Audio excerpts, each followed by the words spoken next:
Assalamualaikum warahmatullahi wabarakatuh. Selamat datang kembali teman-teman di kanal YouTube saya yang sederhana ini.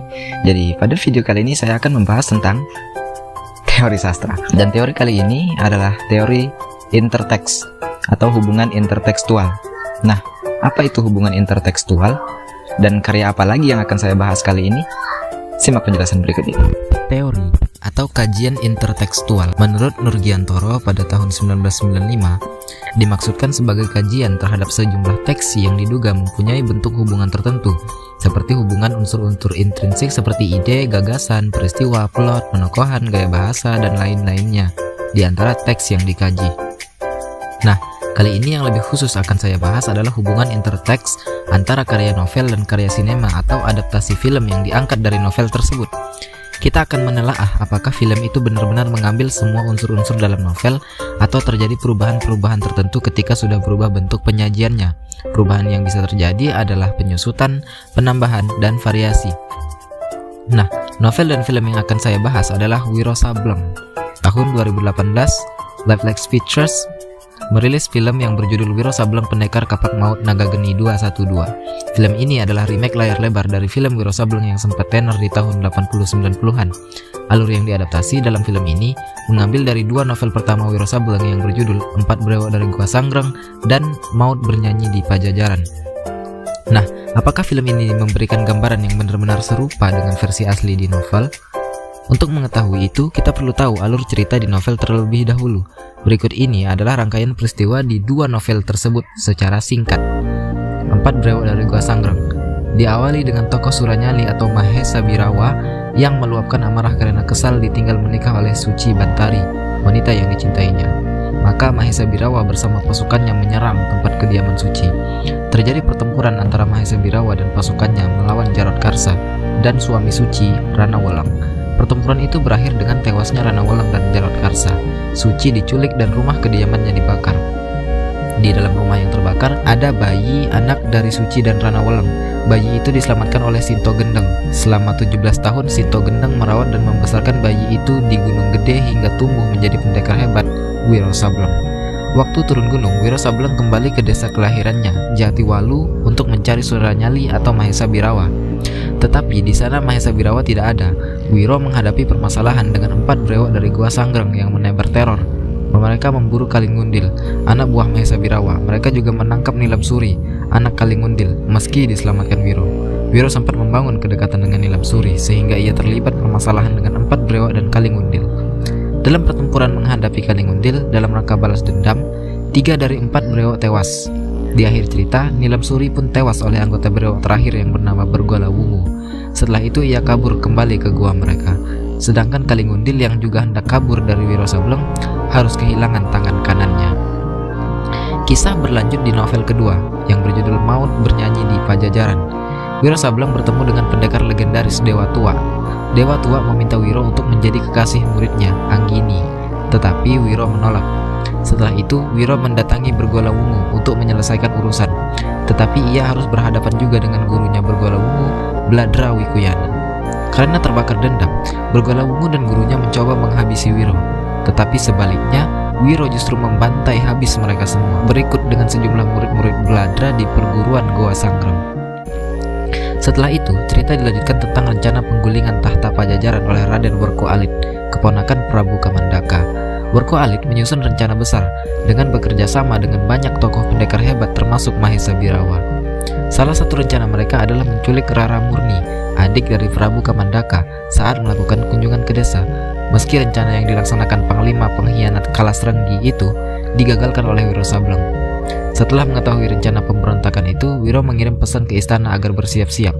Sehari sebelum serangan besar-besaran, Wiro Sableng menemui Mahesa Birawa untuk menyampaikan pesan dari Eyang Sinto Gendeng bahwa Mahesa adalah bekas muridnya yang telah berkhianat, diminta untuk kembali ke Gunung Gede untuk mempertanggungjawabkan perbuatannya. Esok harinya terjadilah pertempuran besar-besaran antara pasukan kerajaan yang dipimpin Prabu Kamandaka menghadapi pasukan pemberontak yang dipimpin oleh Raden Werko Alit. Sementara di pihak lain, Wiro Sableng dan Mahesa Birawa juga bertempur sengit dengan tambahan alasan lain berupa dendam kesumat 1000 karat. Nah, kira-kira begitulah garis besar cerita di dua novel tadi. Apakah cerita yang diangkat ke film sama persis? Jawabannya tidak. Alur cerita yang dipakai di film memang sedikit banyak mengambil dari garis cerita tadi, tetapi ada banyak sekali perubahan, pengurangan, dan penambahan yang dilakukan. Secara keseluruhan, pada film tetap diceritakan mulai dari pembunuhan kedua orang tua Wiro Sableng diselamatkan dan dilatih gurunya, sampai ke inti cerita yaitu rangkaian rencana penggulingan tahta kerajaan Pajajaran. Tapi ada banyak pengurangan-pengurangan atau peristiwa yang tidak diceritakan, seperti 1. Konflik antara Nilam Suri, Kalingundil, dan 4 brewok dari Gua Sangreng. Dalam versi film, karakter Nilam Suri tidak ada. 4 brewok dari Gua Sangreng pun tidak diceritakan lebih khusus, hanya sedikit konflik dengan Wiro saat aksi perampokan saja. Maka dari itu, konflik dengan Bladra Wikuyana dan anggota perguruan Gua Sangreng pun tidak ada dalam versi film. 2. Adegan kecil seperti Wiro Sableng yang menguping pembicaraan Werku Alit dan Kalas Renggi juga tidak ada dalam film. 3. Pengurangan karakter, yaitu tokoh-tokoh yang dihilangkan seperti Nilam Suri, Bladra Wikuyana, Begawan Sitaraga, Adipati Jakeluing, Krocoweti, Saksoko, dan masih banyak lagi. Karakter-karakter itu ada pada novel tetapi tidak muncul di film. Selain pengurangan, yang paling banyak terdapat adalah perubahan atau adegan-adegan yang diceritakan berbeda dengan versi novel, seperti 1. Penculikan Rara Murni. Di film tidak dilakukan oleh Kalas Renggi. Selain itu, di novel Rara Murni selamat dan pulang ke istana, sedangkan di film diceritakan Prabu Kamandaka turun untuk menyelamatkan sehingga memicu pecahnya peperangan. Bahkan di film diceritakan Rara Murni tewas dalam peperangan tersebut. 2. Di novel, pihak istana mendapat kabar tentang pemberontakan dari Wiro Sableng, sementara di film Prabu Kamandaka mengetahui sendiri saat ia turun membawa pasukan. 3. Di novel, saat pertama kali turun gunung, Wiro diberitahu bahwa Mahesa Birawa adalah pembunuh orang tuanya. Sementara di film, ia tidak diberitahu dari awal. 4. Di novel, tokoh Anggini hanya muncul sebentar untuk mengejar Wiro. Sementara di film, Anggini dan Wiro bekerja sama sampai akhir cerita. Dan perbedaan yang paling mencolok adalah alur pemberontakannya.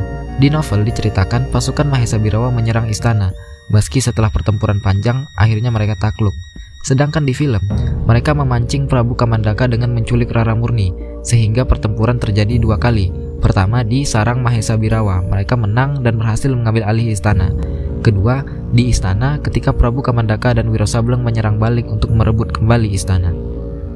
Terakhir, selain pengurangan dan perubahan, ada juga penambahan, seperti adegan-adegan yang tidak ada di novel tapi diceritakan di film.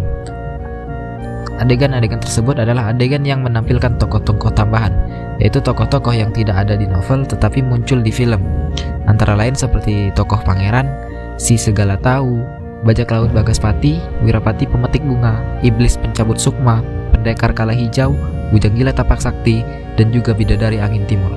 Tokoh-tokoh ini belum muncul di 2 novel utama tadi, tapi dimunculkan dalam film, sehingga adegan-adegan yang melibatkan mereka juga merupakan adegan yang bersifat penambahan.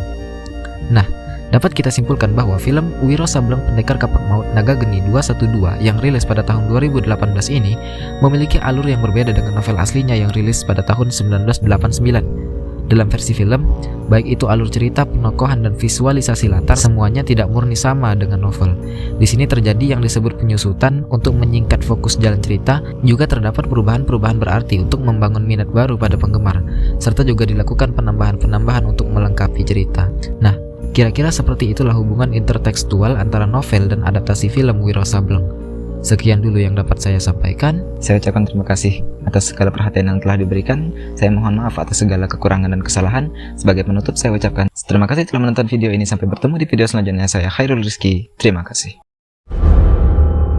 Sudah lama kami menunggu kamu. Ah, masa?